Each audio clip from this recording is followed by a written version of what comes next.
everyone, and good evening. Welcome to the special May 20th, 2026 Northampton School Committee meeting. I'm Gina Louise Shera, the chair of the school committee, and I will be presiding this evening. This meeting is being held remotely on Zoom pursuant to the modification of the state's open meeting law for the pandemic. In this meeting, and all participating will be audio and video recorded. And I will begin by asking Cassie to please call the roll of the school committee. Mayor Shera. Present. Member Bartoli. Present. We know that Member Weisenfreund is out today. Member Montgomery Tomaclo. Here. Member Stein. Member Martin. Oh, maybe it needs to be made. Okay. Just slow to the draw. Member Mahoney's out today. Member Reese. Here. Member Jewell. Here. Member Sainer Sullivan. Here. We have a quorum. Okay, great. So we have a little bit of time to review the questions for the business administrator interview. Cassie had sent around the questions. These are the ones that we used last time when we interviewed Bobby. So that's now 3 or so years ago. And we'd asked that if there were some additions or amendments to send them to Cassie, and it sounds like maybe you got a couple, Cassie. Yep. Do you want me to share? Like share the tell us verbally, or share the document, or both? Share the document with the edits in it, or the edits highlighted. Sure, if that's easy, and maybe not on the screen, right? Oh, but the person's not here. Okay. Is that okay? Yeah, I mean, I don't know if Nam is, Nam may be broadcasting. Oh, I see what you're saying. I don't know what you want me to do then. You could email them to us. I was poised to. And I mean, if everyone's reviewed them, if folks have things they want to add or amendments, feel free to raise your hand and we can just start going through them. Okay, I just sent them out and Great. share. Okay, great. Got it. So looks like in question 4, someone's requesting adding in taking out ESSER because those no longer those have sunset, and then adding chapter 70 and other avenues of funding for schools. I think that's great. Anyone have any objections to amending that? And then in 5, I'm not sure why we would take out the last part, but I think it's fine to add the addition. Yeah, that was my suggestion, and really I feel fine about leaving it in, but do think that it would be great to delineate working with budget and property subcommittee, because I feel like there's work we could do together that doesn't seem like we have in terms of a deeper understanding of revenue and expenses throughout the year. Oh yeah, absolutely. I definitely agree. But I do think that they can be a good resource for everybody as well. Totally. Yeah. Okay, so keep this. Yeah, keep out the crossed out, but add. Member Jewell, did you have some things that you wanted to add? I sent them to Cassie and they're in there. Yeah. Oh, they're in there. Great. Okay. Thank Super. you. Anyone else have any thoughts about these questions? This may be like the fastest thing we've ever done. Everyone else is okay with them? Oh, Member Sainer Sullivan says she has limited ability to talk. We're sorry to hear that. Okay, well, maybe we'll keep that in mind in terms of assigning questions to Member Sainer Sullivan. And can we just kind of go in roll call order? Everyone fine with that? So Cassie, Yes, please. um, oh, you're already in there doing that. Okay, I was gonna help you with that, but great, if we just assign those. And anything else on these? Doesn't look like it. Super duper. So what if we're done with this, then what that means is we could skip to the other items on the agenda because we've asked the candidate to be here at 7. So we can chip away at that. That sounds good to everybody? Great. So as long as no one minds, we'll move. I see that Bobby is here. So we will move to the business administrator's report. If you're ready to do that. Hey, Bobby, are you able to unmute? Yep, you got me? Great, yes. So everything was in your packet. I don't have anything much right now, but if you have any questions, I'm happy to take them up. Member Martin. Thank you, Bobby, for everything that you sent along. I've been following this a little bit, but I'm wondering if you have an update for us. I believe there was money left over from the tennis court refurbishment at JFK, and some of that has been used for portable ACs at JFK. Is that correct? I'm not sure if it came from the JFK, from the tennis court, but there is some capital money that we did use for the JFK. And that was between Ben Wheel and Tony Kuzniers. For the portable ACs. Correct. Okay, thank you. And I don't know how much I can follow up on that, but I don't know how much they did end up using. I can try and pull up the order. It was on the council order. So while Member Bartoli is asking a question, I'll see if I can pull it up. Thank you. Yeah, Bobby, I'm curious since Superintendent Bonner is not here, if you have a sense of what the short-term plan is to address heat in the school buildings. I know that there have been concerns about JFK, which I believe have been partially addressed. But this morning there was an email from Jackson Street school teachers. Sounds like it's really hot in there, and Dr. Bonner set out a really wonderful sort of answer to address the general problem, but I'd really like to know about specifics. Is that information that you have and can share with us? As far as I know at this point, that is what the plan is just to try to circulate the students and the staff between the general areas that are air conditioned. I know there's long-term plans, but that obviously won't do for this school year. And we also can't do, early releases. Well, I mean, we could if we had to, but it would only really extend the problem because, we're very close on time on learning. So there is that piece of it. But I have not heard that we are putting in any portable air conditioners as of yet at Jackson Street.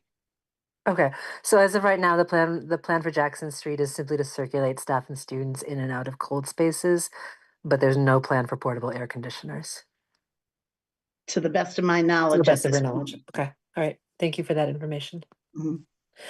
And then I had another, sorry, just one second. I had another question. I know that there was a conversation about the priority positions and that we'd asked Superintendent Bonner to present on that. And I'm wondering if she shared any information with you about the priority positions and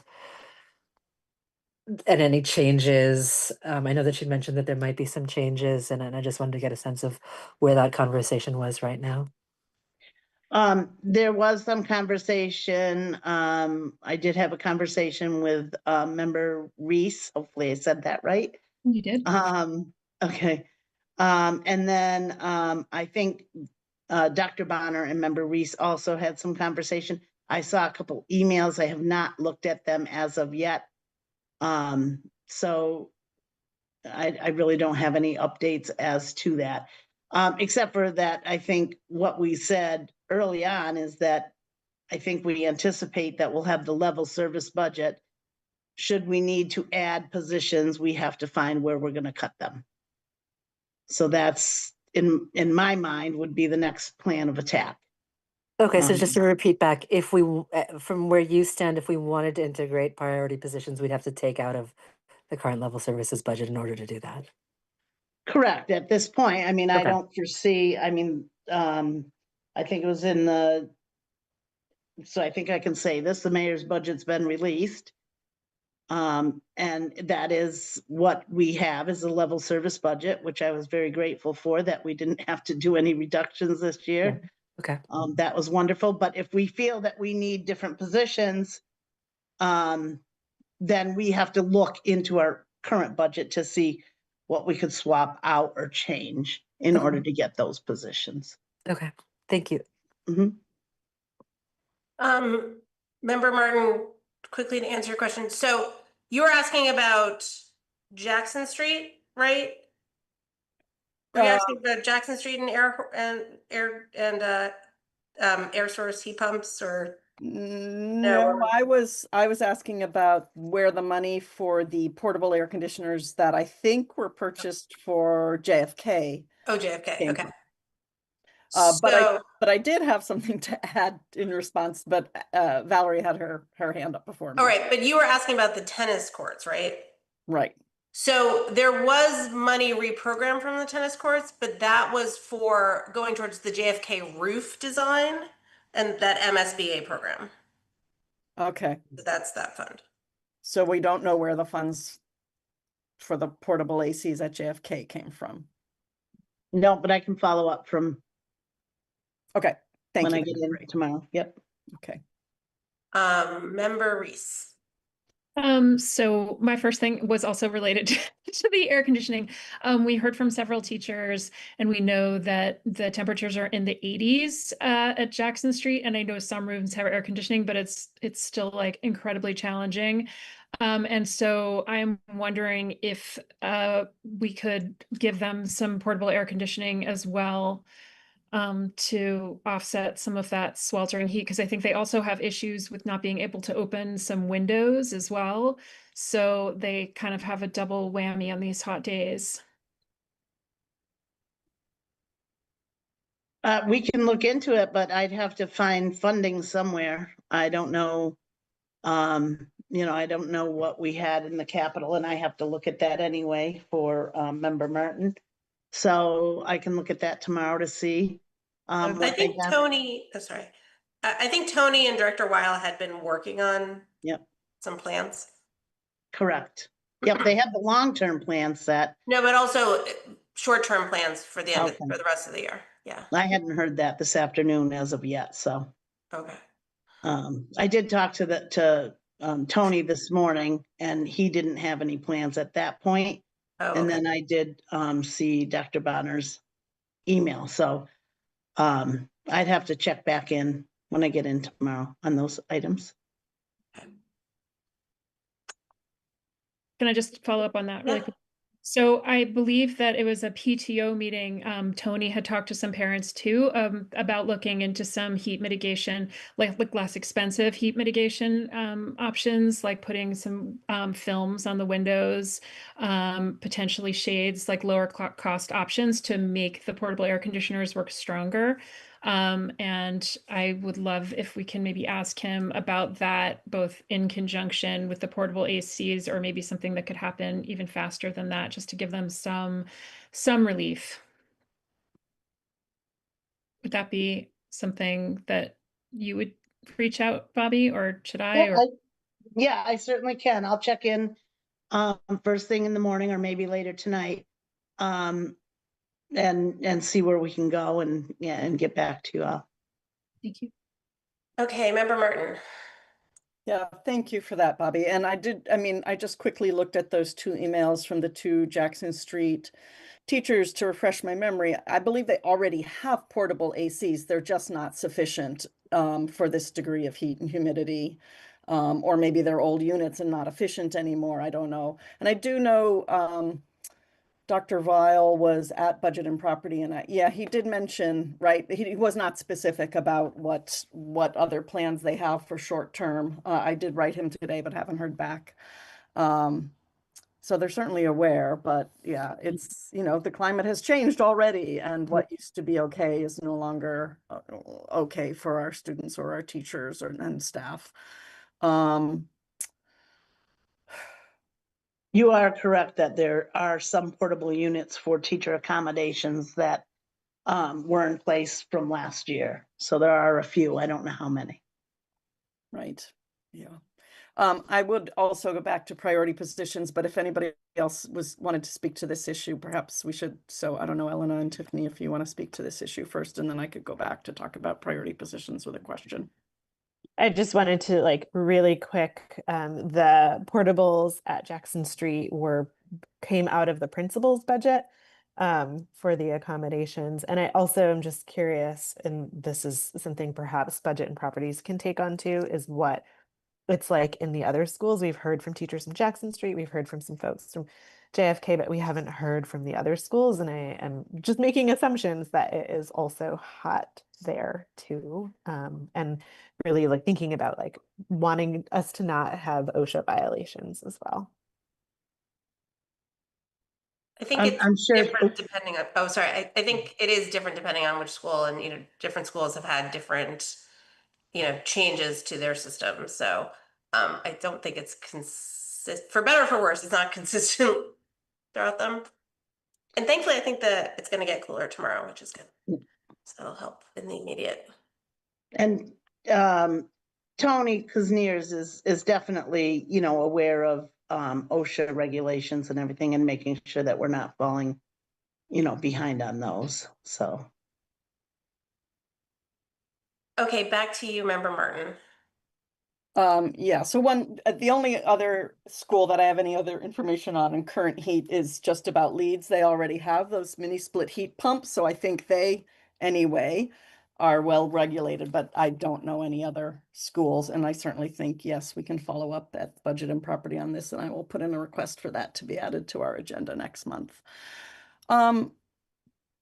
I wanted to, Chair Chiara, I read your letter to the city council with your budget in it, and saw that there is about $114,000 in the special ed stabilization fund. And I'm wondering if, we've had a lot of conversations about compliance with the case report, and certainly in discussions about the stipends, about the overwhelming amount of clerical work that special ed teachers have. Is that money that could be made available to address that, which certainly would help with compliance with special ed overall and meeting our students' needs? That's a question to me? Yeah, I mean, I don't control that. So that's so the school committee makes, puts forward a recommendation. Okay. And then the city council also has to vote on it. And I would put forward to the city council. So that's what's remaining for the year that can be tapped, but then, that would reach the max for that fund for the year. Okay, so we could ask to have that put on the agenda. Oh, that's for June. Woof. Okay, and so it would only be available to be spent through the end of June? Oh, no, this is for next year. That's FY27. Oh, okay. Okay, great. Okay, thank you. Sure. Okay, anything else for Bobby? Bobby, I'm just kind of looking through quickly the year to date. It looks like you're pretty close, but we'll make it. Right now I'm running a payroll report, so I'm having to do it kind of manually. And seeing what we have for encumbrances. I'm gonna hope we are very close, but I should know by probably won't finish it this week, but the middle of next week, hopefully. So I'll know before the end of May anyway, where we're standing, but we have to take into consideration all the summer payrolls plus all the extra pays, that you never know what you're gonna get. That's all, extra stipends for teachers and paras that they get for either working through their prep or staying after or, any of those sort of things. So I am in a deep dive into that. And for the June meeting, I should be able to give you a real good detail on that. Okay. Sounds good. Thank you. Member Reese. So back to the priorities list for Bobby. So although I really would love to try to find somewhere somehow to go above level just for those desperately needed roles that the principals have asked for, and I guess I haven't lost all hope on that, and I don't know how we do that, but I just wanted to like put a pitch because, like the JFK science classroom is going to be dangerously crowded, and we have a lot of Leeds really needs a special educator, and there's that whole list, and I don't mean to name those and not name others, but there's that whole list. So but also being realistic, I guess, Bobby, if we did need to go in and make some adjustments, what is our deadline for doing that? Well, we could take probably as much time as we needed, as long as we know we're working with the bottom line Okay. of the level service. I mean, I would hope that we would get it done by June 30. So we can go into, we have new people coming in, and I would hope that we could have it done so they can start the year off clean. That would be my hope.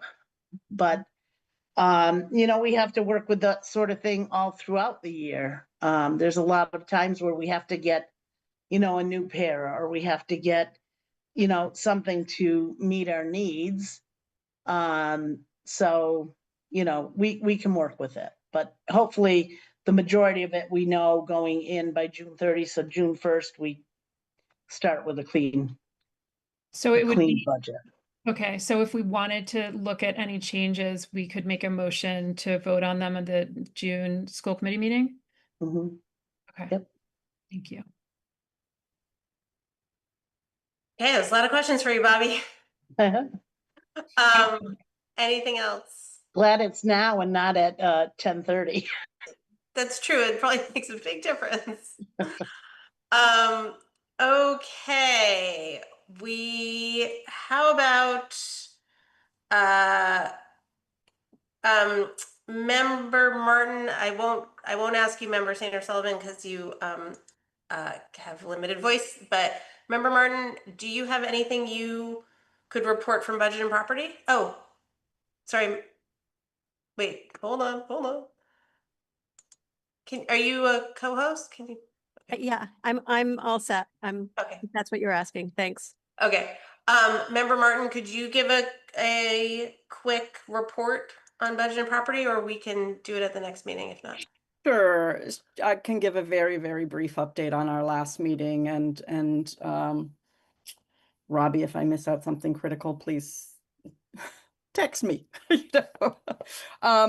So we had two members of the City Council join us, Meg Robbins, who's also a member of the City Council Finance Committee, and Chris Stratton, and talked about collaboration between our two groups. I felt like it was a beginning of a discussion that hopefully we will continue. We did get an update on the Ignite program, after school program. As you all know, I can't remember. Everything's a blur. Did the superintendent give us an update on this at our following school committee meeting? But anyway, the director has been hired. It's Gabby who's been leading the Leeds Early Bird Late Bird program. So that's super, super exciting. And they are in the process of hiring the site coordinators. And we have chosen a new scheduling and payment program as well. And then we had a long update actually from Ben Weil on the green energy projects at Ryan Road, Jackson Street, and NHS, with lots of discussions and lots of specifics about how those are going and what will happen if there are delays. At the geothermal project, They found they had some water issues with waters on the test bore site that they hadn't expected, but they feel like they have that managed. And they will have to be collecting the water as they do more drilling on the actual process as that unfolds, and they will collect it and then let it percolate back out into the ground. Hopefully, we have a very high water table in that part of town. So we'll see, right? There's always unforeseen things, but they're dealing with them as they come up. So those are moving ahead. With, I think, nothing being completed. Some of the work will be done over the summer and then continue on that at that geothermal process. I think maybe the superintendent did share this as well, but I will repeat that I don't know if there's any more progress. There was discussions with 2 private property owners around the school around parking as well, to deal with the fact that parts of the parking lot, the major parking lot at NHS, will be blocked off. They will be sort of circulating through them so that the whole top lot isn't gone at once. But sections at a time will be, and hopefully there will be overflow parking elsewhere. That's about all I have, but happy to take questions, and I will do my best. Did you say something about overflow parking? I think Dr. Bonner is working on some parking. That's right. She Okay. was talking to 2 private property Great. owners. Okay. And Sorry, I haven't missed- heard back yet, but yeah. Great. Okay, Member Bartoli. Oh, you're muted. I'm bringing this up during the budget and property subcommittee time because it's related to the fact that we're in budget season, and also this desire to establish a relationship with council, which I know you began to do at the last meeting. President Maori has invited me to speak to council on the day that the school budget is presented. And it was one of those conversations where I'm not quite sure what I would say. And she said to think about it. And it's a superintendent's job. But I'm wondering if, given the rules around who represents school committee publicly, if we might want to make a motion to have me accept that invitation in the event that we do decide that we would like someone to speak on behalf of school committee at their May 27th meeting. So I'm raising that now. Amy to hear you, or Member Martin to hear your thoughts. Member Sainer Sullivan to hear your thoughts, and then potentially anybody else who would like to weigh in on that. I mean, I don't know that it's a budget and property decision. Yes, you are the spokesperson for the school committee, so that makes sense to me. You're a strong advocate for the school committee. I think it's a great idea. Thank you. I agree with that. I think it makes sense that you would be the natural person to do that since you are the spokesperson. Okay. Okay, in that case, then I'm going to make a motion to accept President Maori's invitation to speak at their May 27th city council meeting, pending that there is actually something to say. Or maybe I'll just say motion to accept Councilor Maori's invitation to the May 27th city council meeting. That's why I'm going to leave it at that, Cassie. A second. Was there okay, who's the second?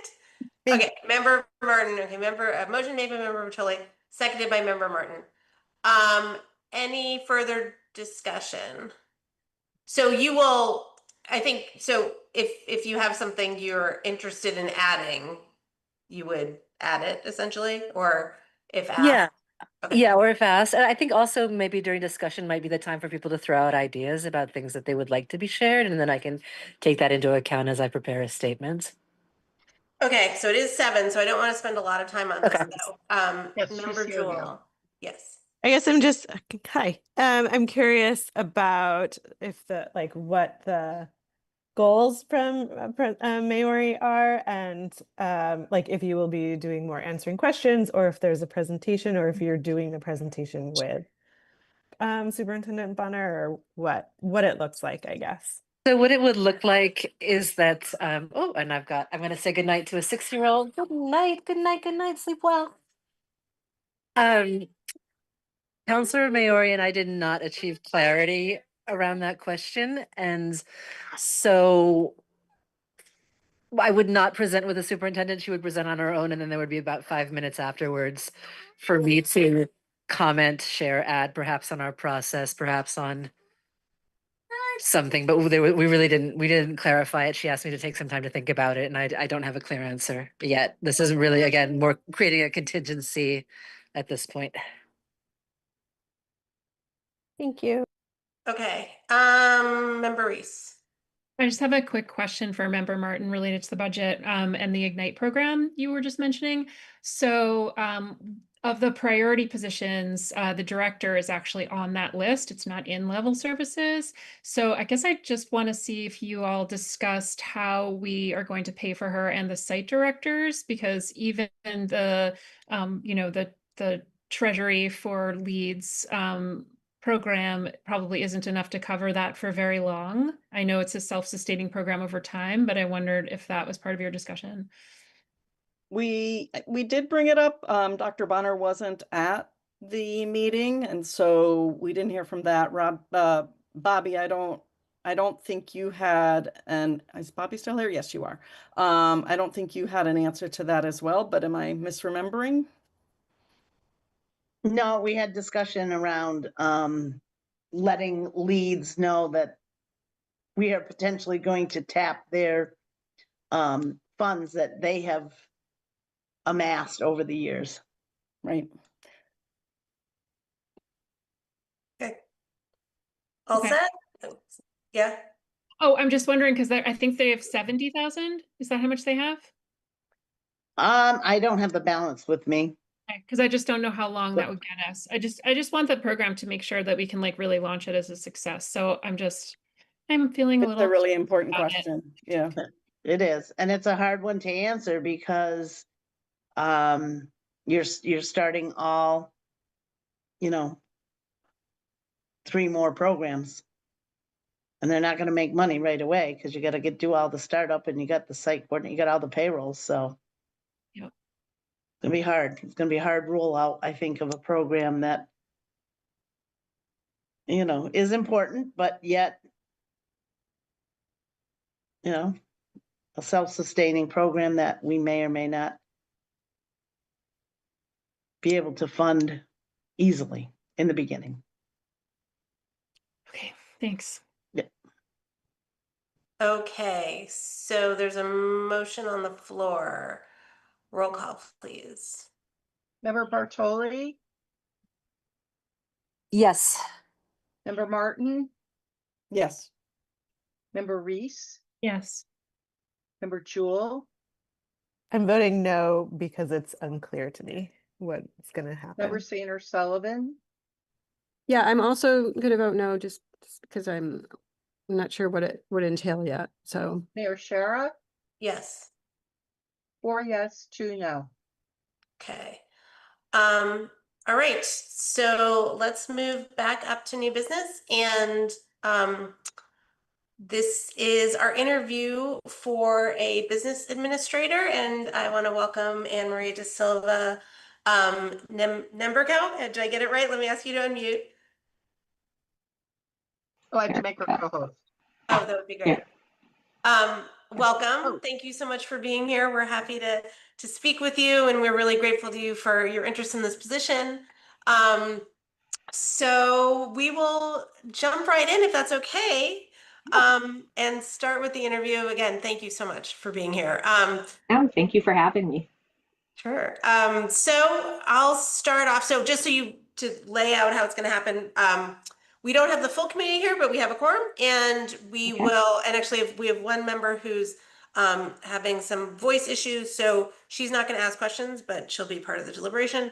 But the remainder of us will rotate through questions and ask them to you, and then deliberate after. So I will start off and ask you, would you like to make an opening statement and tell us why you're interested in the Northampton Public Schools?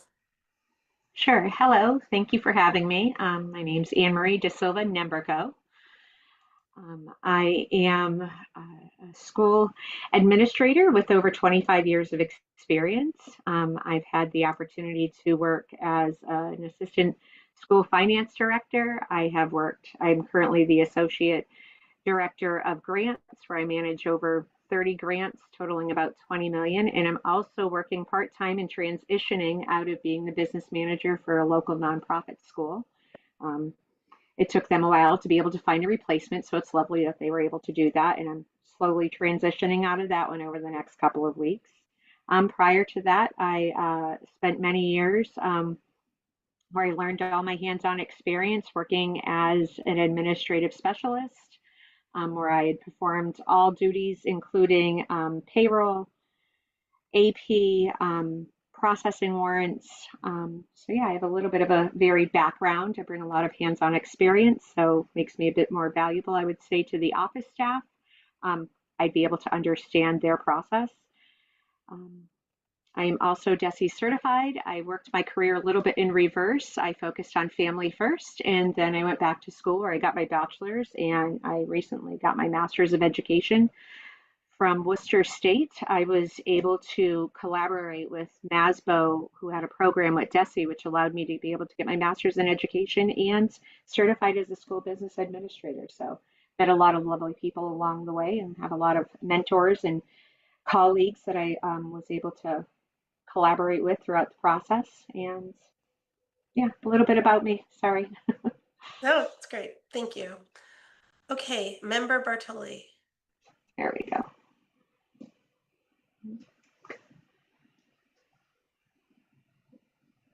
Oh, you're muted, Member Bartoli.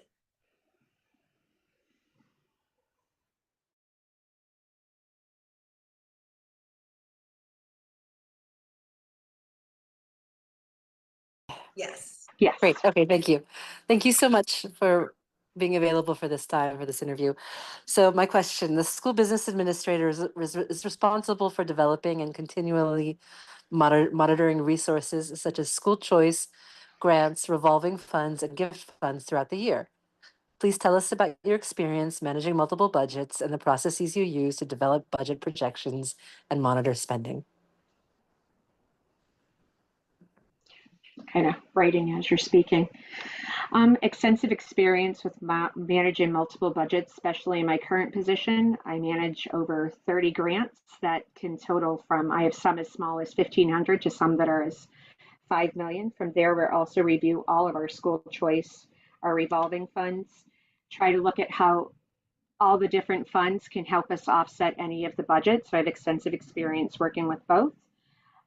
In my previous district, I had worked with our circuit breaker funds and had worked with our special education department regarding our circuit breaker funds and ensuring that we were able to receive all the reimbursements necessary throughout the state. Very skilled in ensuring that we use all the funds that we have to be able to offset the necessary needs and apply them to where they are needed for our students. Very experienced with dealing with the state and our audits that we have regarding these funds, especially grants. We have to ensure that we're always in compliance and following state guidelines. Normally we would get audited at least once a year internally and externally. So very experienced working with our different grant stakeholders to ensure that we've also made compliance regarding all funds. Okay. Thank you. Member Reese.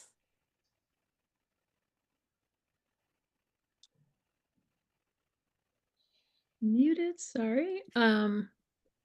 Sorry, my thing just disappeared. Okay. Part of this role is to coordinate study and develop reports that inform the direction of the school district. Can you give an example of a complex report that you prepared and how you helped ensure that it was understandable to stakeholders? All right, some of the complex reporting that I have done for school committees and other external leaders have entailed the budget. When I was the assistant director, we had actually, that was during COVID, so we had to really come up with a plan where we would be able to ensure that we had enough funds to get us through the other end of the year. We were a very a very fees-centric district, so most of our kindergarten program was actually funded through fees. We only supplied half year, and the other half year was paid. So we had to ensure that we'd still be able to maintain salaries throughout the year. So I did a lot of presenting to the school committee to explain to them where we were, how we were going to achieve our goal of being able to pay our salaries throughout the end of the year. That was when we all really didn't know where we were with our budgets. So I created some payroll projections, some expense projections of how we were going to be able to finish the end of the year with being able to provide salaries and to also be able to shift our funding. How are we going to be able to maximize our funding? How are we going to be able to utilize the savings with our expenses to be able to help with our salaries? So very skilled at being able to display the information. A lot of it was through PowerPoint presentations or discussions, a lot of Zoom meetings that we had, a lot of presenting in a way that everybody could at least see where we were budget-wise. A lot of graphs where I was able to show that this is where we are currently, this is where we need to get to. These are the funds that we were able to, or the expenses we were able to save, so we were able to allocate towards our salaries. So very experienced and in being able to present the information. Thank you. Great. Member Jewel. Thanks for making time to come here. Now my dog's gonna bark. She hears me talking to somebody. But so you answered a little bit of this question before, and we're gonna go a little deeper. So please talk about how you collaborate with the special education director and other programmatic leaders in curriculum and early childhood to ensure accurate and timely budgeting, grant fund drawdowns, and reimbursement processes. And there's another part. Do you want that now, or do you want to answer this part and then move into the next? I can start to answer this part. We'll Okay. see if it rolls right into your Great. second question. Thank you. As far as working with special education directors, I would want to get a feel of where we are exactly in our budget. What are the needs that are coming forth throughout the year? What programs do we have in place to help our students? Where currently are we in the budget and budgeted for our students? Are there any issues as far as programs that we weren't able to provide that we want to look for in the future? Grants is a great way to really look for those funds when we don't have them directly in our budget. So working closely too with a grants manager to be able to find those funds that are necessary for the students. I will say I think the state has been releasing a lot more funds, or at least grant funds, towards helping districts to be able to provide the programs that our students so much need. So I would work closely with them to find out what are their priorities, what are the district priorities regarding our special education department, our preschool programs. I know there's, I believe Northampton has a large CPPI preschool budget out there right now that I think the state is saying that they're level funding all of us. I was hoping that it was going to be a bit more, but working closely with your CPPI coordinator to make sure we have the funds, and how are we supporting our community leaders, because I know the component of CPPI also encompasses working with different programs throughout the community. So how can we best utilize our dollars to be able to provide for our littlest educators as they start their own educational journey? So I would work closely with both of them and collaborate with them and really try to build out a budget that can be sustainable and really work for the district and the student needs throughout the year. Thank you. And building on that, if there's anything else you would like to add that includes specifically experiences around grants or the Chapter 70 formula, school choice, circuit breaker, Medicaid reimbursements, any other avenues of funding for schools. All of the funding sources. Well, as far as grants, I told you I'm very experienced in grants. I manage, like I said, over 30 of them from all different levels, which has been a very big learning experience. We also have foundational grants that I didn't even realize we really had in Western Mass. There's a lot of small community grants that I didn't even realize that a lot of us communities has for as far as our cultural committees. And um, and you can apply multiple times, which is wonderful because I think back in the past you were allowed one and then as much as they could give and then you were done with that program. But now they're allowing um, multiple departments and multiple different schools are allowed to apply. It's not just the district that's applying for those grants. As far as foundational programs, there's a lot of foundational programs out there that really want to support schools and support the education and support the needs of our students and have been trying to help districts with offsetting any of the expenses that they aren't able to cover. So my experience with grants and the foundation grants has been wonderful because it has opened up a whole new world of what is really out there for our districts as far as finances. Chapter 70, I wish, like all districts, that they could provide more funding for all the districts. I noticed with Northampton, your Chapter 70 funds have kind of stayed level for numerous years. And Northampton, just like the rest of the districts in the area, our enrollment is dropping, which really affects our Chapter 70 funds. So it's something that I think that we'll have to look at going forward. If chosen, I would have to make sure, really try to project out what our enrollment looks like year to year, which is, hard. Our enrollments are really going down. So I'm really hoping that there'll be changes throughout the state with our Chapter 70, with declining enrollment, but our expenses ever increasing. The numbers don't really offset. So I'd have to make sure that I was really taking a hard look at the budget, hard look at our enrollment, projecting out what our enrollments would look like year to year, to be able to help project what our Chapter 70 funds would look like in the future. So, Thank you. I'm sorry, did I answer enough of that piece? You did. Thank you. Okay, Member Martin. Hi, nice to meet you. Thank you so much for your interest and for being with us tonight and answering all these questions. Thank you for having me. Yeah.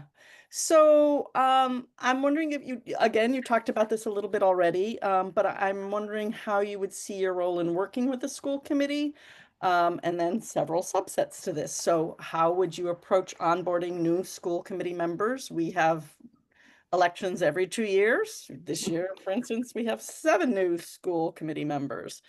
Providing support during the budget season, and then responding to questions from multiple school committee members throughout the year, and then working with our budget and property subcommittee. Trying to make sure I'm covering all bases and writing down as I go. That's great. First, as far as onboarding any of the new school committee members, not sure what exactly the process is in Northampton when your new members come out, but I know that there are school committee level meetings that they can attend that can also educate them as well as how the district is run, their roles as school committee. As far as meeting with them regarding the budget, I would probably start with maybe a bit of like Budget 101. I had done that previously with the superintendent when I was in Westford. We created a Budget 101 where we had done nice, lovely PowerPoint during COVID. So we did a lovely PowerPoint where we were able to meet with them, explain the budget process, explain how the budget is built, explain how the funds, how we receive Chapter 70 funds and how we receive city revenue funds, and meet with them just to really educate them and answer any questions I can, always be available to them, be receptive. I wouldn't want them to think that there's no communication or transparency. I would make sure that I was readily available when needed to provide them with whatever information they needed to be able to succeed at their role as well. I want success not only for myself, but for the community as well. So I'd want school committee members to have a full understanding of where we are with our expenses and where we are with our budget and how we in our budget process. So I would want success for everyone. So I wouldn't want anyone to not understand where we are in the budget process or where we are expense wise, making sure I'm given monthly updates, ensuring that, you're always just knowledged in where we are with the district as far as the district finances and obligation. Do you mind repeating the latter part? It was the property and, Sure. Some places it's called the finance committee, but what we call it our budget and property subcommittee to the school committee. so yes, very much would be looking forward to being able to meet with them and discuss where we are as far as our expenses, presenting to them monthly reports, finding out what type of reports are you looking for, which avenues are you looking for as far as reporting? Are you looking for someone to just come through? You want to just have a monthly report? You want to know where the expenses are, where we are with the revenues? Are you looking for a more in-depth detail as far as all the different components, where we are as far as staffing, where we are as far as enrollments, where we are as far as how our maintenance department is operating, our special education department, our food service. So we could always break it down at different levels, maybe present a higher level of here's where we are overall as a budget, and then we could break it down maybe each meeting, or if you wanted to break down every meeting as far as where we are with the different departments. It would all be on what your needs are. Wonderful. Thank you. Great.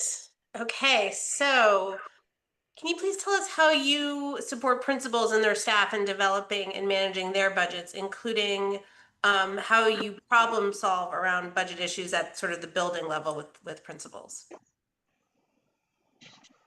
Well, when I would start early on in the year, meeting with the principals to see where they are as far as staffing. Definitely try to meet with them monthly to see where they are as far as their staffing, where they are in the budget cycle.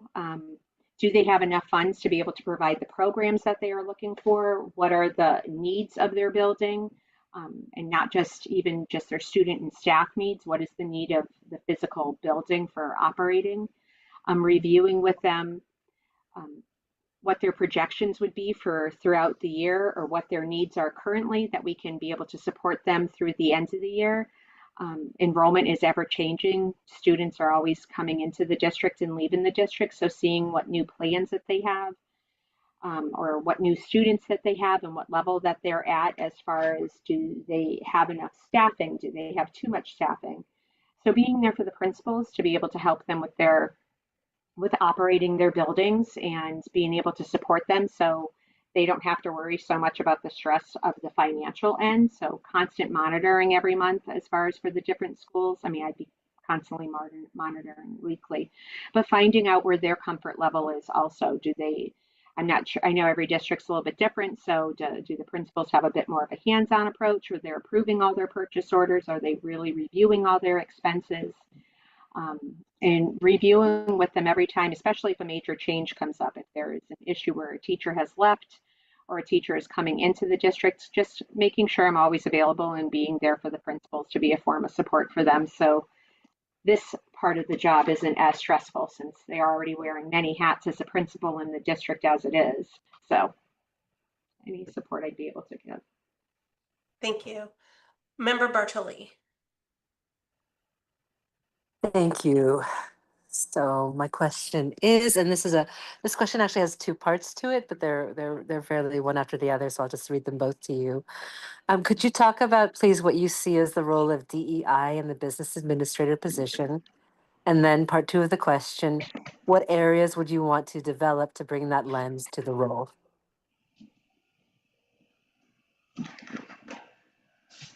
And I'm sorry, do you mind repeating the beginning part again? Oh, absolutely, yeah. So the question is, sorry, I have to open the document every time I switch over to Zoom. It's a question around DEI, and could you talk about what you see as the role of DEI in the business administrator position? And part two of the question, what areas would you want to develop to bring that lens to the role? Gotcha, all right. My role as far as diversity and equity, first, I treat people fairly. I feel that even as an administrator myself, that I am firm but fair. I would want to make sure that all staff and all students are treated fairly and equitably. Want to make sure our budget is based around equity for all students, and that we are providing the best and strongest education that we can for all our students. always being mindful of the diverse needs of our district and how can we best support the different needs of our district and our schools. As far as supporting DEI throughout our district, I would want to make sure that we are that we have the funding available to be able to promote all aspects of our program, and how can we better even support our programs? What are we doing, especially since May is Social Emotional Month? What are we doing for our students? How are we making them better aware? Are we looking for funding that could best support us in our programs? Are we looking at all avenues that will best help our students? So I think I'd be a form of support to students and staff as we move forward in trying to look for different programs that can best help our students and work on the programs that we already have currently. Thank you. Member Reese. Yes. Where to go? The school business administrator is the district's chief of operations and finance. So please describe your experience managing and supervising school maintenance, food service, and transportation employees. Okay. As the assistant director of finance, I oversaw the facilities department, the transportation. We had a fleet of special education vans that we operated. We also had our larger transportation bus, but we did have our own in-house department that I also had overseen, and I also oversaw our food service department. Very experienced with food service when I was in, prior to this, when I was in Chicopee. I had finished my career there working in the food service office where we managed well over 100 employees, including substitutes. Our payroll could be upwards to about 120 employees. During a pay cycle, we also had, I think we were one of the first districts at the time that offered CEP free meals throughout the district. So we were actually serving breakfast, lunch, what they at the time called power snacks, and snacks throughout the day. So we had a very large reimbursement that we received from the state. So it was very heavily involved in the process from onboarding staff, hiring staff, processing the training for the staff, working with the managers of all the different schools to ensure that they had the tools necessary. They had to process their own payrolls. They also had to process their own ordering. So ensuring that they had all the tools necessary, met with them monthly, but also held district training for all of them so that they were able to understand what the needs and the priorities were and what the tasks were. Same for maintenance. We had several trainings throughout the year, especially the training that the custodial staff needs for themselves, but training as far as what the needs were of the district, what the tasks were that were expected of the different supervisors, went over some of the programming of what the expectations were throughout the school year, what the expectations were of administration, of what our priorities were for the schools. Also informing them of any district needs that were coming up. If there was a program that was going to have to be moved, like in summertime, sometimes you end up having a school that you end up shutting down for the summer, but you end up moving a program to a different location for a summer program. So always trying to make sure that the staff leadership at the buildings were always aware of upcoming events and making sure that they also had worked with their own staff members in the building to ensure that everybody had proper communication and knew what was taking place in their buildings and what the tasks were that were needed to be able to provide these moves. The moves aren't easy when you have to take a summer program that's been housed at a school.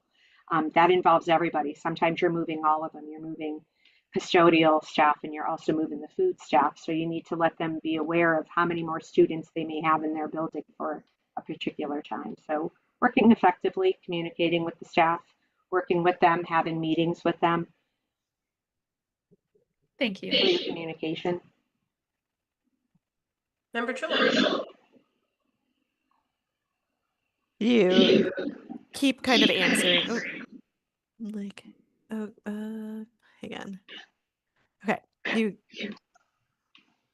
just to help going around meeting everybody. Okay, so you've kind of answered this one too, but perhaps you want to dig a little deeper or share a different time. But tell us about a time when you were able to identify a complex problem, evaluate the options, and implement a solution. Complex problem. Mhm. When I started as the assistant director of finance, I had discovered that the district I had been at used a paper trail, well, paper forms instead of requisitions. So we used Munis, which I've been told that you also use in Northampton.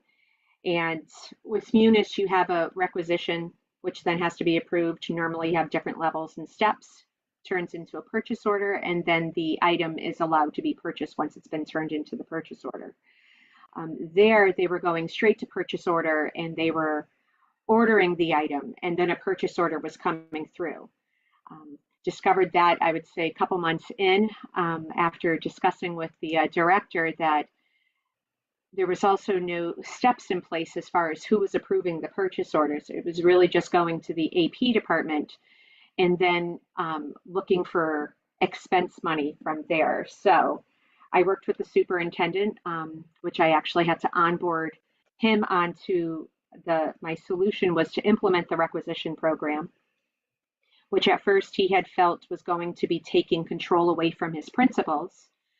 And I explained to him that actually with the requisition program, it was giving them actually more control over their budgets because they would be able to see what the expenses were. So and then COVID hit. So during COVID, I actually worked with the admin assistant. I worked with our technology department. I asked to have the requisition module turned on. I used a train the trainer model. I worked with our admin assistant. We started with the high school admins at the high school, explained to her that we were going to a requisition process, especially being COVID, it made things a lot easier. So most of us weren't in an office. Explained to them exactly what the process was going to be. I created a presentation to present to them to go over why we really needed this requisition process in as well, and to explain to them that they could also possibly get a little bit away from having to do everything with pencil and paper, and they would have it all logged into the Munis system. So started, like I said, started with the high school, showed them how the requisition system was going to work. Behind the scenes, I had worked with technology to make sure I created levels. It went from the admin at the school creating the requisition to the principal, who was now allowed and able to see what exactly they were ordering and seeing the expenses that were tied to it. From there, it got released for one of our APs to be able to review, and then myself to be able to review and approve, ensuring that there was budgeting, that there was funding available for what the expense was, and reviewing, trying to make sure that we were always staying within the procurement guidelines and staying within MCPPO guidelines. And if it was, and sometimes you just want a little bit more backup. You want to understand what exactly they are ordering and their why. So I was able to collaborate with principals. But we did start backing up a little. We did start with the high school. We then moved on to the middle schools. We then moved to training the elementary schools. And by the time we hit what our elementary schools, the entire group came together, and every time I went to a different level, the previous level asked, can we join your meeting? And so it was really wonderful at the end that we had a really good train the trainer program. And by the end, it was myself, the admin, and about 10 other admin assistants collaborating together. And so if they had any questions or they had any needs, they were able to not only work with them, each other, but work with myself. And we were able to hammer out any of the hiccups that might have come along and answer all their questions. So once we went live July 1, they were all confident in what they were going to have to be doing, what their process was. From there, we also trained them on how to be able to pull reports and look at their own expenses. And the superintendent was very happy because then he realized, and after collaborating with his own staff, that they had a bit more controls over their budget to be able to really see where they were. They could pull their own purchase order reports before they were constantly calling the business office to see, where they stood, where their purchase order was, where their expenses were. So at least now they were able to really look at it. I also put in measures for their expenses so they didn't overspend either. So if they had a purchase order that was over the amount of what was budgeted in that line item, it wouldn't allow them to go through, which then opened up even further discussion on, do you need transfer between your line items? Do you need funding in a different area? So it really was a wonderful program to be able to implement at the school. It has since still helped the district. They're still utilizing it today. And it just helped bring stronger systems in place to be able to budget and manage the budget and work with the administrators to also manage their own budgets. Awesome, thank you. It's nice to see you get really excited about talking about this too. Like I'm excited about this, that it's not our district. Thank you. Okay, I have your last question, which is, you've kind of addressed this as well, but let's see. Maybe you have another. Please give an example of a time when it was important to work collaboratively, but it was difficult to do so. How did you ensure that everyone involved had a voice and that you were able to accomplish your goals despite the challenges?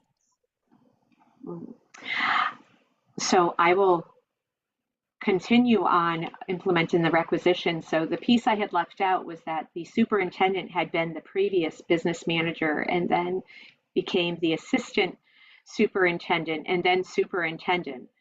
So part of the process when I had said of onboarding the superintendent was he had already had a process in place, and I really was bringing a whole different process and kind of changing some of the ways that he had previously relied on. And so part of my process was really explaining to him, working with him, collaborating with him.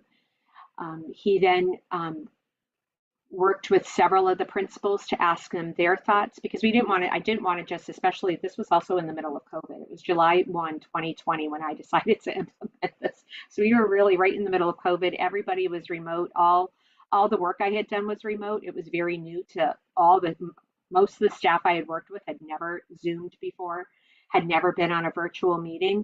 So a lot of this training also took place while we were in the middle of a pandemic.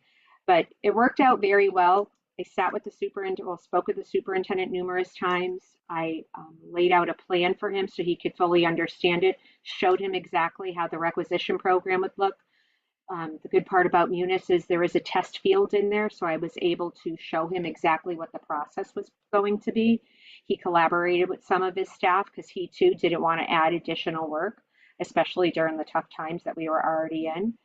And I spoke with several of them before it happened, before we went to full implementation. And then I had worked, like I said, with the admin assistant to really come up with a really strong plan in place to implement and to start training and teaching the staff. And some of them really, they were very paper centric at the time. They were really, writing down what they wanted on a piece of paper and sending it over to the office, or sometimes just ordering what their needs were.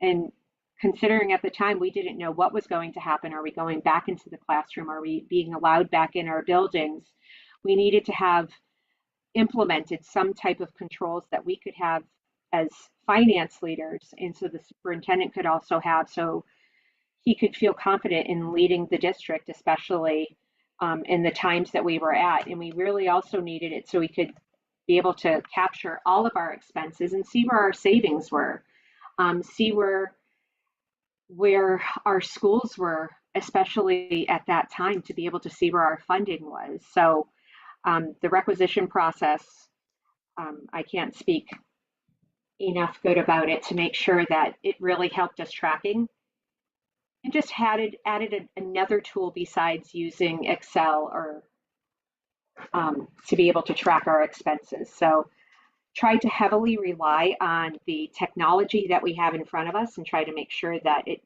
works to our advantage.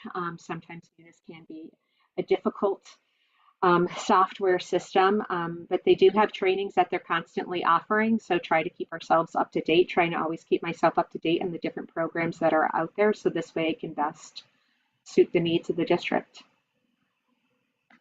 Wonderful, thank you. Okay, well, thank you.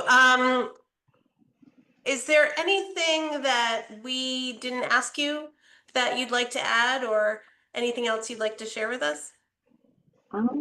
I did have a couple of questions if I could ask Sure. whoever would like to answer. What are the biggest challenges that you see the next school business administrator stepping into? What are some of the biggest challenges you see coming for the next school year?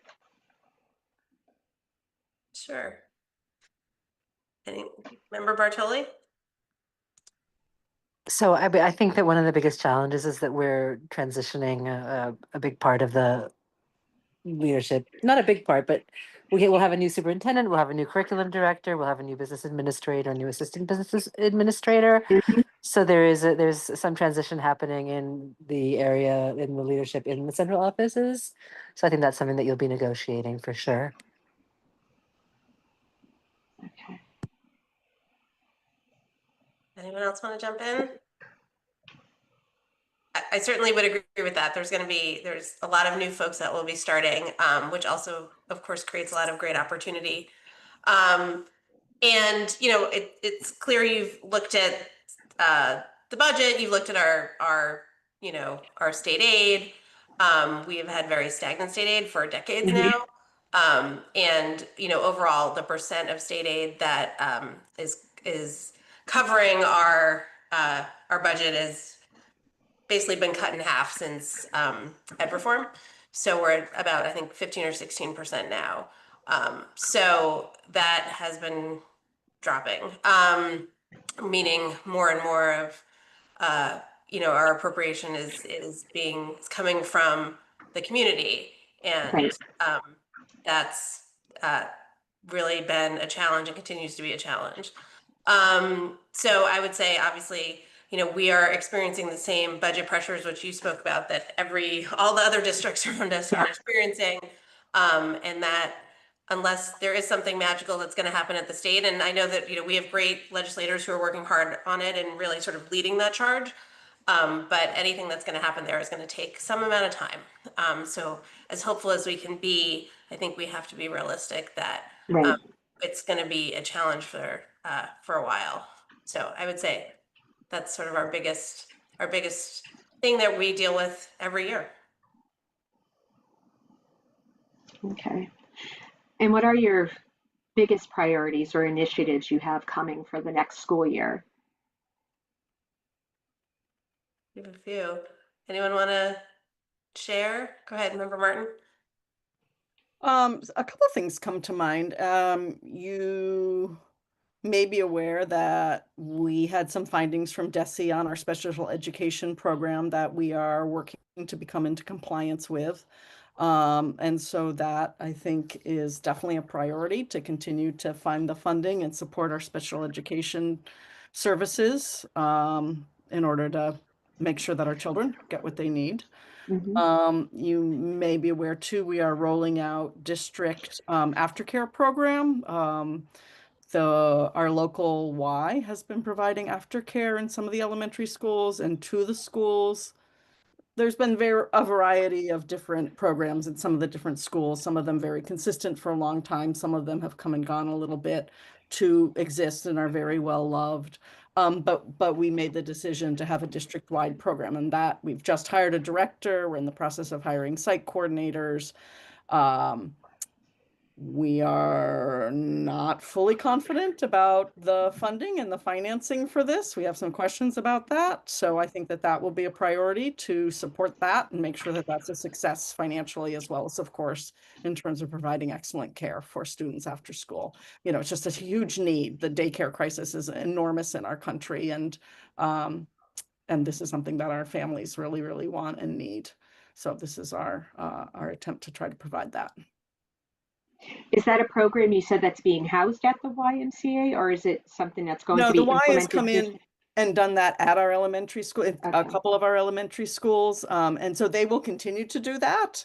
So this is one of the challenges. They will have that in a couple schools. There will be our own program, which is called Ignite, at least it's called that for now, at all of the elementary schools. it's a bit of a moving, developing process, and I think our business manager will have to be a strong assist in ensuring that all of the programs that, like, we're bringing in a new payment and scheduling platform that's been chosen, but it is new. So that will be a chunk of a project for sure. We're applying for vouchers for that program. We've not offered those before, so right, there's a lot of moving parts for that. Good, Member Reese. I was going to say, are you applying for vouchers through Seven Hills? I believe that's correct. Anybody have a memory about that? It used to be called, I'm dating myself, the farm workers vouchers. They now refer to them, they're, I think Seven Hills is the organization now that oversees the voucher program.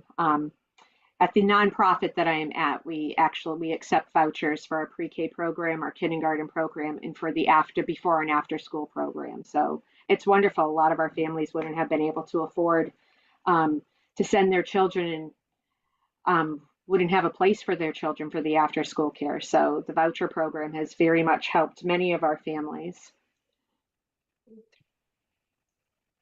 Member Reese. I was just going to say, we are also very likely going to be rolling out a cell phone policy and ahead of, or maybe in conjunction with, the statewide bell-to-bell ban. And that may or may not require funding if we go the route that involves Yonder pouches. I was going to say, are you doing Yonder pouches? You're looking at Yonder pouches. So, and then also like some extra staff support to, make that all happen. So, yeah, so that should be happening in the fall as well. Member Bartoli. Yeah, I just wanted to add/confirm it is through Seven Hills that we would be applying for the voucher. Great, thank you. So, Member which is Mark. wonderful. It helps families out financially and allows them to be able to still work and be able to put their children in the after school programs that are needed. And it's wonderful that there is a program to help families, and that there's more Yes. and more families out there that they're able to reach. So we're always at the nonprofit trying to tell families that, it's confidential, please apply. If you are in need, here are the phone numbers.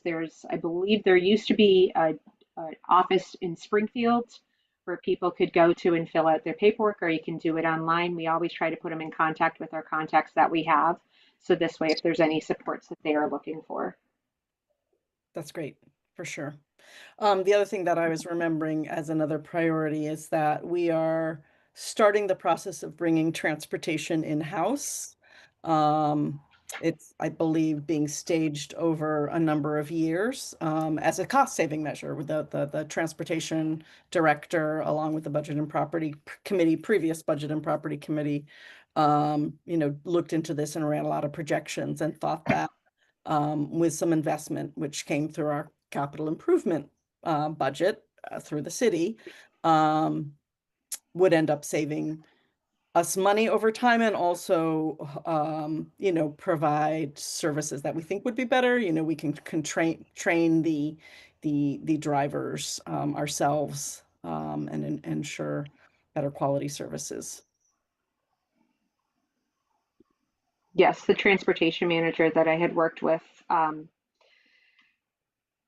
was trained in being able to train the staff. So, and sometimes the bus drivers, you do end up having a bit of high turnover. And it's hard to be able to get them certified and get them the training they need. So we were able to provide it in-house. So she was able to build out a schedule if she had to do one-on-one, or was able to do several at a time. It just worked out so much better being able to have in-house training and to be able to provide in-house training. Okay, anyone else have anything they want to add? Any other questions for us, or anything else you'd want to share? No, I just want to say thank you. Thank you so much for giving me the time and the opportunity. Very excited about the next steps. And yeah, I think I'm good on all my questions. I think you asked a lot of questions. I hope I gave you sufficient enough answers. Great. Well, thank you. Again, we thank you so much for taking the time and for your thoughtful answers to the questions. And for your interest in Northampton and our district. We're very Thank you. grateful. Okay. Thank you. Well, then we'll say good evening. All right. Have a good night. Thank you. Bye. Yeah, Thank good night. you. Thank you. Thank you so much.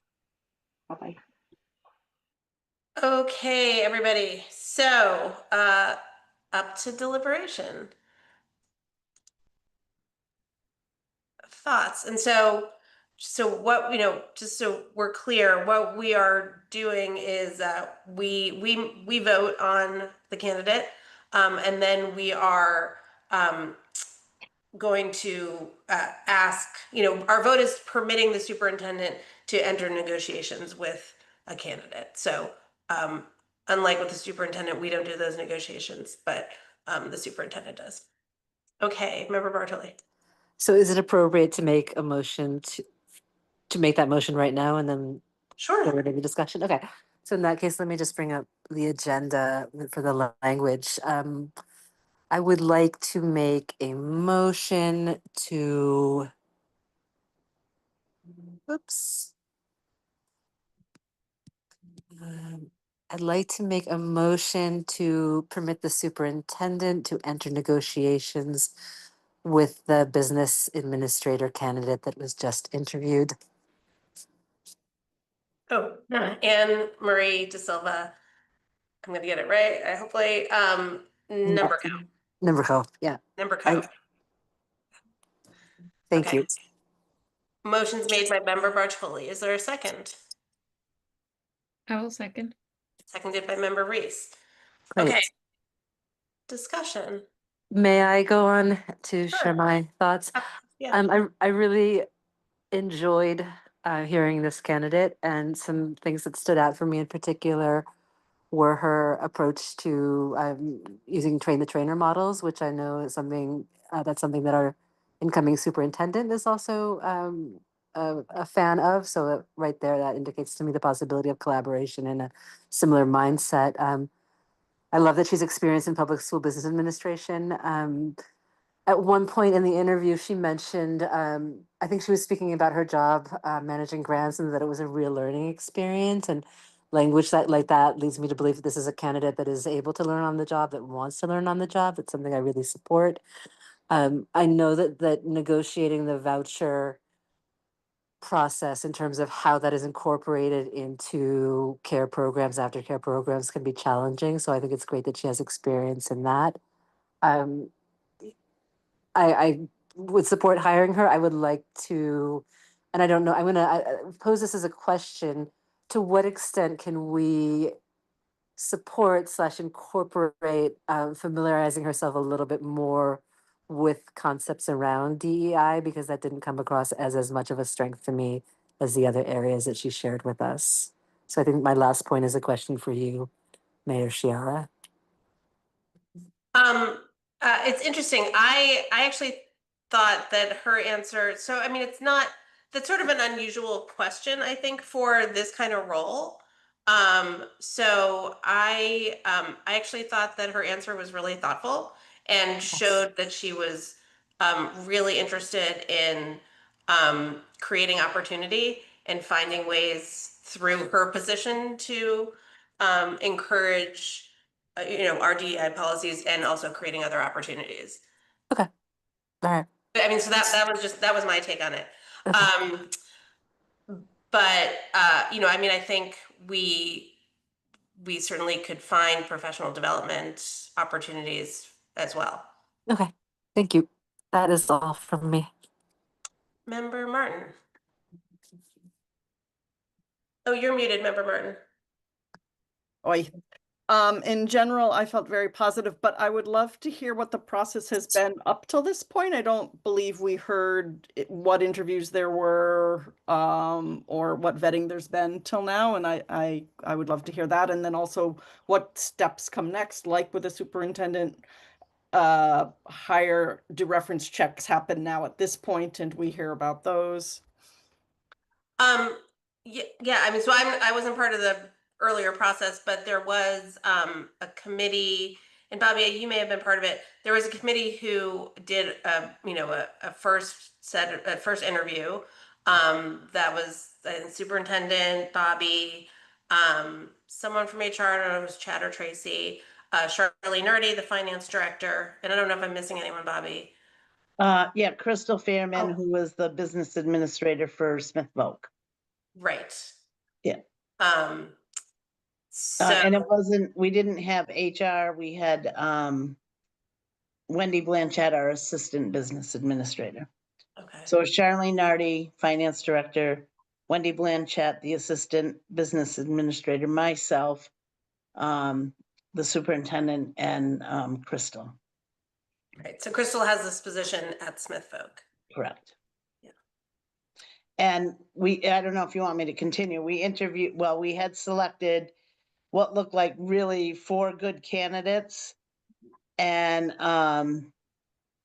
right up to the day of the interviews, they pulled out. Every one of them had found something else. It's a position that's not really easy to get. Not a lot of people want to do the position for some reason. Then we told the one candidate that we did interview that went through that we were going to go back out. We did let that candidate know. And then we went out, we re-advertised, and we only got one viable certified candidate, which is Anne Marie. And we did interview her. And I have a lot of other things I could say, but I don't want to go too much. But that was the process up to this position. Okay, thank you. And there was, from what I had heard, there was excitement about her as a candidate. I also got independently, another mayor from another community contacted me and said, I heard that she's applied, and I'm really sorry that we don't have her in our district, and had really great things to say about it. I would be very excited to have this candidate on board, honestly. Okay, Member Reese. Yeah, I was just gonna add to a general sense of enthusiasm, which, she has managed around 30 grants to help offset budget, which is something that would be extremely welcome in our district, of course. We have a lot of grants going, but I love that she is really in depth in her experience and knowledge about that. It seems that she really demonstrates a real collaborative sense about her. She just seems like she works really well with all different kinds of constituents. And she seemed to know a lot about Chapter 70 funds and, had researched how it related to our district, which I appreciated her having that specific knowledge. And then I also appreciated her enthusiasm about school meals and vouchers and just making sure that we were, socioeconomically inclusive. So I sensed a real genuine enthusiasm and passion from her around that. So I appreciated that as well. Member Jewell. I don't have too much more to add on top of what other folks have said, but I also wanting to appreciate that she's going to be transparent and available, and really emphasizing too that she wants success for everybody, and for herself, which I think is, sometimes when we are a little selfish, then we're going to kind of help things shine. I really appreciate too the examples of collaboration, and in particular that she could be working closely with our special education director to really work on a budget that meets the needs of our students. And just a lot of what she said centers students, and I was really happy to hear that. Okay. Any other discussion? Okay. Oh yeah, please. When would we ideally bring this person on? I think for overlap with you, Bobby, correct?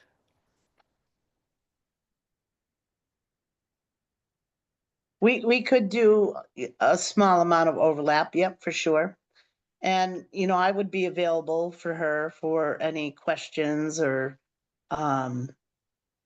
anything like that. I'm certainly would be available. Thank you. But, yep, I think we'd have room for a little bit of overlap. Great. Okay, if there's no further discussion, then I'll ask for a roll call, please. Cassie? Member Martin, Yes. Maurice, Oh, is that member Reese? Me? Member Reese. Ah, yes. Sounded like Maurice for some reason. Over Zoom. Sorry, my internet's cutting out. Okay. Member Jewel, Yes. Member Sainer Sullivan, She might need a second. There you go. Yes. Mayor Shara, Yes. Member Bartoli. Yes. We have a business administrator. Okay, well, we have voted to have the superintendent enter negotiations with the business administrator. Yeah, Bobby. I don't know if you want to or not, but the assistant business administrator that we hired has been on this meeting, and if you'd like, I could introduce her. Sure, that would be lovely. Okay, so I don't know if she can unmute or put her camera on. I'm not sure about that. Oh, But- you know what? I might have to change some settings. Hold on. And we don't have to if you don't want to. I just thought it might be nice to. So this is It's Denise Denise? Cashin. Okay. Just Yeah. wanted to make sure. Okay, definitely can ask you to unmute. I'm not sure. Oops, she's unmuted. Hi, welcome. I'm trying to see if I can get your camera on. It might take me a second to change a setting. Hold on. Okay, now try.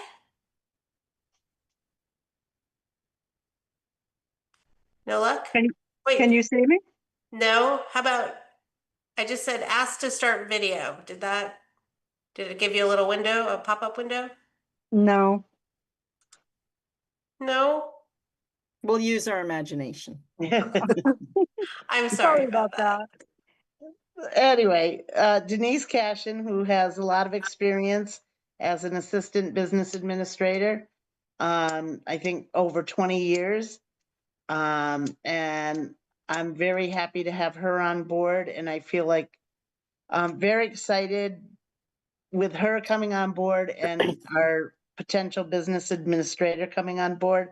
And I think you'll have a really good team to start out the new year. I'm very excited about that. So I just want to say I'm that. excited too. We Thank can you. now see you, Denise, so welcome, nice to see you. Thank you. Thank you so much. We're really happy to have you as part of the district. Thank you. Welcome. I'm excited. Yes. Welcome. Thank you. And thank you for that opportunity, Bobby, and for your excitement about this new team. It feels good. Great. Okay, so let's see where we are. Okay, last item of new business is a statement on MOA for the IEP's vote. So after consultation with council, we acknowledge that there was a procedural mistake at the last meeting. So apologies for any confusion that was caused by it, but the vote that was made in executive session stands, and so the MOA is approved. So that is, I'm just announcing that. And we are going to move back down to, where were we? CPAC report. Member Bartoli, do you have a brief? Yeah, I'm going to turn this over to Member Martin, actually. I had asked Oh, her great, sorry. Okay, to Member do it. Martin. Yes, sorry, just getting organized and finding my notes. So Cassie, I think you have this in your email. If you don't, let me know, but please add the May CPAC report into the meeting minutes. And here are just some highlights from the report from the executive board. So last Tuesday evening was the final CPAC meeting of the school year. Lauren Berry, our family engagement coordinator and ELL coordinator, provided gracious support for this event held at JFK, which included a meet and greet with newly elected 26-27 executive board for CPAC, which includes Jacob Drew, Elisa Mai, Angela Wack, Tyler Barnett, and Quaverly Rothenberg. Thank you, deep thanks to outgoing CPAC board member Dave Gorin. I think I see you on here, Dave. You've done so much work to strengthen communication and accountability in our district, and we are grateful. April's CPAC event was with Dr. Amy Laurent, which was well received, and CPAC urges NPS to engage Dr. Laurent or a similar professional to evaluate the district's social emotional learning curriculum and provide recommendations to create more affirming environment for neurodivergent students. CPAC also recommends that Dr. Laurent be engaged to share her presentation with NPS administrators and educators as part of district professional development, as she provided many examples of relatively simple classroom level changes that would benefit both neurodivergent and neurotypical students. Thirdly, we deeply appreciate that the members of Rules and Policies Subcommittee requested CPAC's input on the proposed new policies and procedures related to restraint and seclusion of children. Subcommittee invited CPAC to contribute to the conversation at their meeting today, just before this meeting, and which I believe several CPAC representatives attended. The CPAC reading subgroup recently met with NPS district literacy coach Rachel Nicholas, who delivered a highly informative presentation on literacy and NPS. I actually listened to some of that. It was an amazingly high level of discussion. And it covered literacy screening, curriculum alignment, intervention strategies, progress monitoring, professional development, and district-wide systems of support. And lastly, this item is from the May 10th CPAC email, which included a preliminary analysis of updated data from the system to track missed IEP services due to staff absences and vacancies. So for the last 9 months, NPS has introduced a system for tracking which students miss special education services and supports on any particular day due to staff vacancies or daily staff absences, which is a quote from the DESE mandated resolution to a PRS complaint. While this system has its origin in a state mandate, CPAC leadership has continuously maintained that the breakdown in trust and communication between caregivers and district administrators can only be addressed through the establishment of a more shared reality, and that this mandated system is an opportunity for that. A key question is whether the purpose of this system is to satisfy a state demand, or perhaps it can go beyond that and help us all be more accountable, responsive, and transparent. And CPAC asks the school committee to continue efforts to, 1, improve and evolve this tracking system to capture when mandated services are being delivered and when they are not. 2, respond to service gaps that are identified. And 3, communicate data to the community to help us all be on the same page about where things are going well and where there is a need for intervention. And that's it. Great, thank you for that, appreciate it. Okay, Member Bartoli, do you have a legislative update? I do, yes.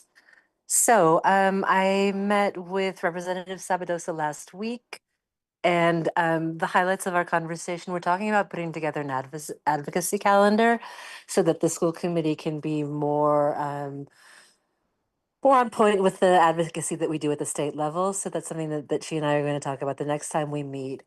She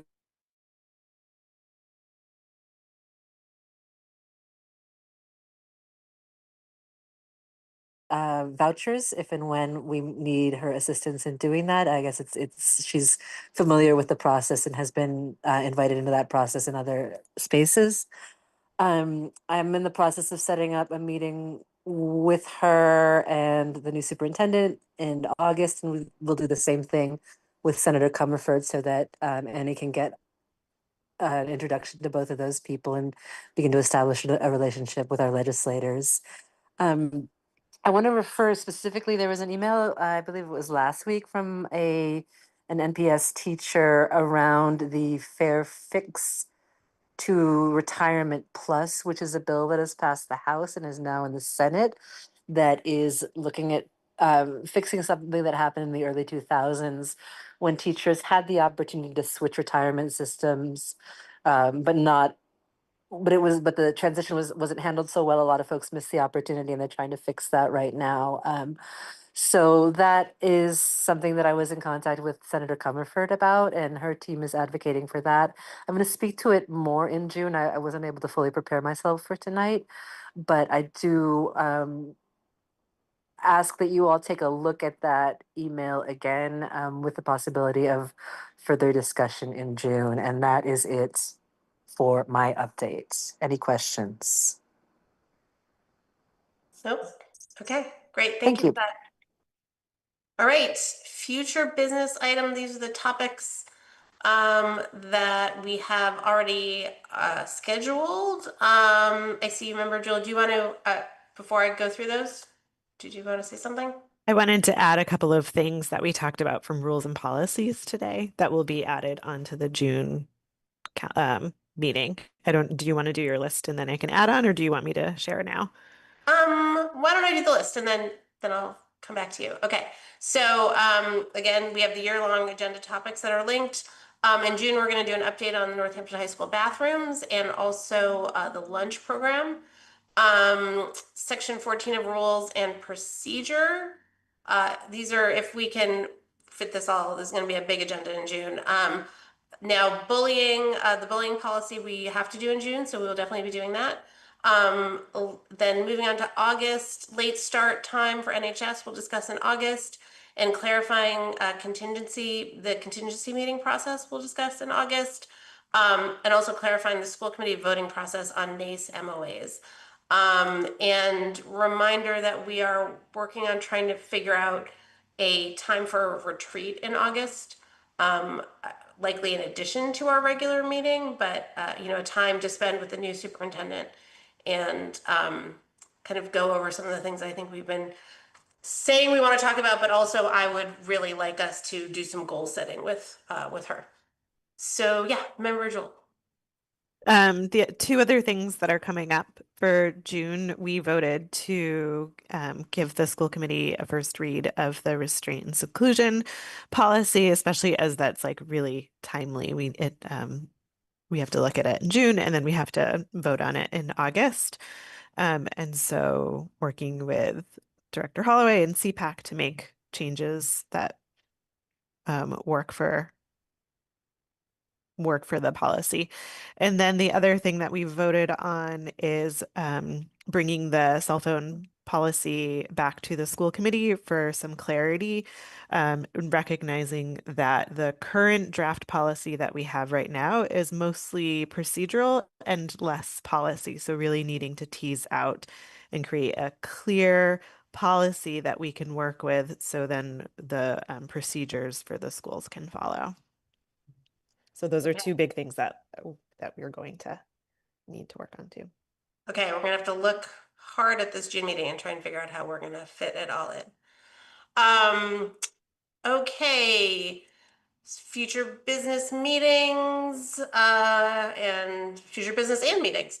Agenda setting committee is June 1st at That 11. will be moved. Oh, Madam Chair, I'm sorry to interrupt that. Okay. It's got to be rescheduled. okay, that's TBD. Budget and property subcommittee, June 8th, 5 p.m. by video conference. Curriculum subcommittee, June 9th, 5 p.m. also by video conference. Student Advisory Council, June 11th at 6 p.m., 6 to 6:30, that's hybrid, JFK, and on Zoom, and then followed by the school committee, June 11th at 6:30, also hybrid at JFK and by Zoom, and then a contingency meeting if needed, sure sounds like maybe it would be, June 17th at 6:30 p.m. I believe that's Wednesday, and that would be just on Zoom. And Member Sainer Sullivan. June 2nd, Cassie, we scheduled the superintendent evaluation committee, I believe, Okay. first meeting. So just, Okay, thank you. Yep. Do you have a time for that? One moment. June 2nd. I believe it's at 5. I do too. Okay, great. Okay. If that is all, then I will ask for a motion to adjourn. Motion to adjourn from Tiffany, please. Seconded by, I second. okay, motion's made by member Jewell, seconded by member Martin to adjourn, and roll call, please. Mayor Shara, Yes. member Bartoli, Yes. member Martin, Yes. member Reese, Yes. member Jewell, Yep. member Sanders Sullivan. Yes. Okay, we're adjourned. Thank you, everyone, for a lovely and productive meeting. Appreciate Thank it. you. Thank Bye. you. Have a good night.